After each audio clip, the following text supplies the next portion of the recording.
ناظرین آپ کو اپڈیٹ کرتے چلیں، گزشتہ دنوں میں ہونے والے مغل کمیونٹی کے اجتماع میں مغل ویلفیئر آرگنائزیشن ہری پور ہزارہ کے لوگوں نے بھی شرکت کی اور اس موقع پر محمد ریاض سینئر نائب صدر اور ان کے ساتھیوں کا میڈیا سے بات کرتے ہوئے کیا کہنا تھا، آئیے جانتے ہیں وہاں پر موجود ہماری اینکر پرسن فضالی سے۔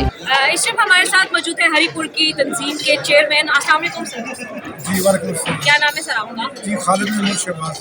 خالد محمود صاحب بتائیے گا کہ آج کا آپ کا یہ ایونٹ کیسا رہا؟ ہری پور سے آپ تشریف لائے ہیں لاہور اس ایونٹ کو اٹینڈ کرنے کے لیے، تو کیسا پازیٹیو رسپانس رہا؟ جی دیکھیے جی، یہ مغل سپریم کونسل پاکستان یہ 1 سال ہو گیا ہے اس کے بارے میں وجود میں آتے ہوئے، جی جی، اور انہوں نے جتنے کام کیے ہیں بڑے اچھے کیے ہیں اور بڑے اچھے طریقے سے انہوں نے اور آج کا جو ایونٹ ہے اس حوالے سے میں بتاتا چلوں کہ یہ ایک یکجہتی کے لیے اچھا پروگرام تھا کہ پورے پاکستان کے جتنے بھی جدر کے لیے ہمارے مغل برادری کے مغل کمیونٹی کے لوگ جدھر تھے ان کو یہاں پہ بلایا گیا، ان کے ساتھ اظہار یکجہتی کے لیے اپنے مختلف لوگوں نے اپنی اداکاری کی اور اپنے مسائل کو سمجھا۔